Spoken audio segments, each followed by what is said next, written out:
शंकराचार्य जी कह रहे हैं, माँ तो कृपा कर दे। माँ कहती है इसने कभी दान नहीं करा, पुण्य नहीं करा, सत्कर्म नहीं करा, तो मैं कैसे दान का फल दान कैसे दूं मैं?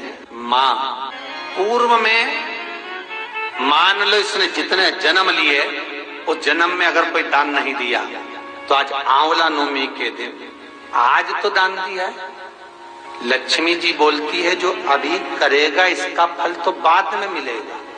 जगत गुरु शंकराचार्य कहते हैं, माँ मैं आपसे केवल इतना सा मांगना चाहता हूं, इस कली काल में आप मुझे वर दे दो कि एक दिन ऐसा हो आंवला नवमी का जिस दिन जो दिया जाता है उसका फल जीते जी ही मिल जाए। बस इतनी कृपा कर। जगत गुरु शंकराचार्य जी के शब्द देखिए, गौदान करा उसका फल बाद में मिलेगा, कुछ दान करा उसका फल बाद में, पर आंवला नवमी के दिन अगर आपने कुछ दान दिया है, आंवला नवमी के दिन अगर आपने दान किया है, उसका फल जगत गुरु शंकराचार्य जी माता लक्ष्मी से कहते आज की आज मिलना चाहिए।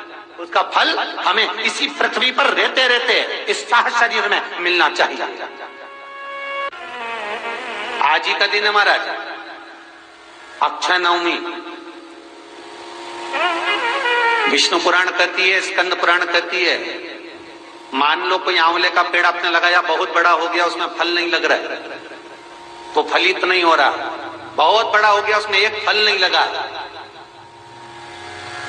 तो किसी पवित्र नदी का, गंगा, यमुना, सरयू, नर्मदा, क्षिप्रा, मंदाकिनी, गोदावरी, किसी पवित्र नदी का जल आपके पास में हो तो आज आंवला नवमी के दिन जो फल नहीं रहा हो, वृक्ष जिसके अंदर आंवले ना लगते हो, आंवले का वृक्ष बहुत बड़ा हो गया, फलित नहीं हो रहा, आज ही के दिन एक कटोरी में जल लेकर नारायण नारायण और शिव का स्मरण कर कर उस पेड़ के नीचे डाल दिया जाता है, तो वो पेड़ जो है, वृक्ष जो है, वो फलने लगता है, उसमें फल लगना चालू हो जाता है।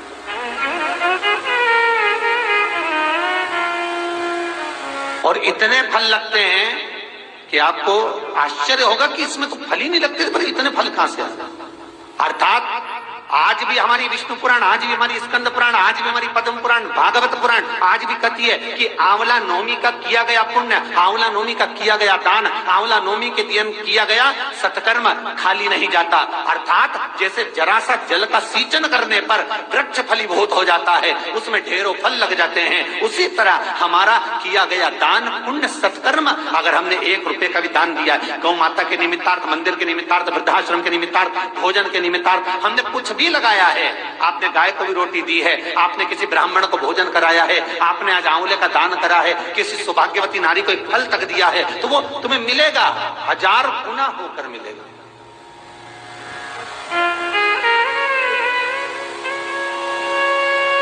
कई लोग कहते हैं महाराज जी ऐसा होता है, इतना बड़ा पेड़ हो गया, हमारे यहाँ फल नहीं लग रहा है, ऐसा होता है क्या? आंवला नवमी के दिन जल छोड़ दो तो फल, तो करके देखो ना प्रैक्टिकल।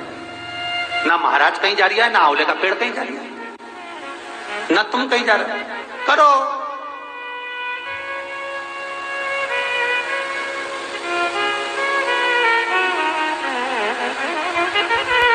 पर विष और आस, जम के बोलो, विश्वास, विष को त्याग कर आस पकड़ कर रखना, हो जाएगा।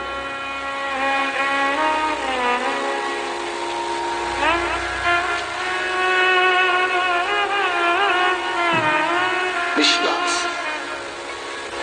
आज ही का दिन है आंवला नवमी का।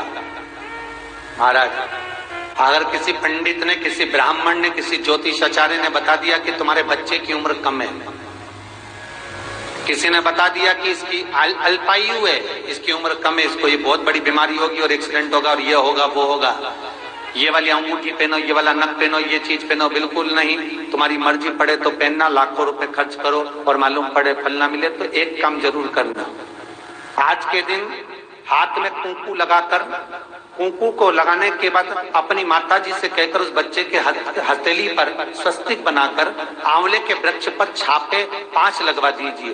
वो बच्चा कभी अल्पायु नहीं मर सकता, उसकी उम्र में वृद्धि होगी, उम्र कम नहीं हो सकती, उम्र बढ़े।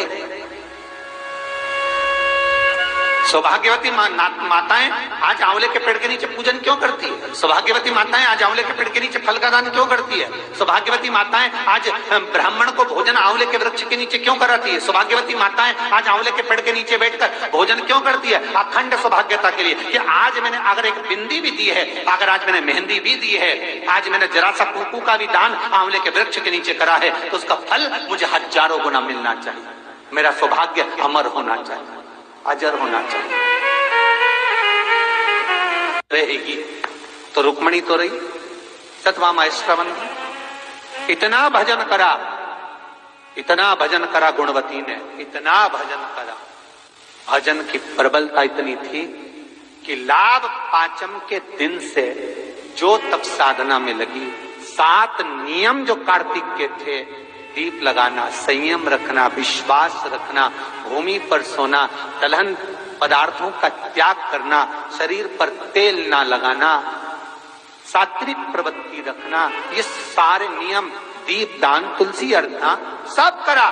और उसमें भी प्रबल जो अर्चना करी उस सतभामा ने, उस गुणवती ने जो प्रबल अर्चना करी, वो एक करी। क्या करा उस गुणवती ने? महाराज सूखी हुई तुलसा को घिसकर, तुलसी आपको पहले भी बताया, हरी चंदन, एक चंदन ऐसा होता है कि कार्तिक महीने में भगवान को लगाया जाता है, जिससे भगवान जीते जी एक बार मनुष्य से मिलते हैं, गले लगाते, हरी चंदन। और वो चंदन बाजार में नहीं मिलेगा। भले लोग हरिचंदन नाम रख देंगे, पर वो चंदन हरिचंदन निकला। हरिचंदन कैसे बनता है महाराज? हरिचंदन बनाने का नियम, तुलसी जब सूख जाए तो कई लोगों का नियम रहता है, तुलसी सूख जाती है तो मुर्दे के ऊपर जलाने के लिए ले जाते। कई लोगों को हमने देखा है तुलसी ले जाते हैं, पर वो गलत है। थोड़ा तुलसी की शाख ले गए वो अपनी जगह, पर तुलसी की जो जड़ होती है उसको संभाल कर रखो। कार्तिक के महीने में पानी डालकर, थोड़ी हल्दी डालकर उसको घिसो, जैसे चंदन घिसते हो। उससे लकड़ी के घिसने पर चंदन की उत्पत्ति होगी। वो चंदन, ये पंचविगन के अंतर्गत कार्तिक में भगवान विष्णु के, नारायण के, कृष्ण के, ठाकुर के, लड्डू गोपाल के, श्री भगवान के मस्तक पर लगाइए, चरणों में भी और मस्तक पर भी वो चंदन लगा, वो हरी चंदन। उसी चंदन को चरण में से लेकर अपने मस्तक पर लगाइए। जीते जी एक बार श्री हरि आपको गले जरूर लगाए। इसको कहते हैं हरी चंदन।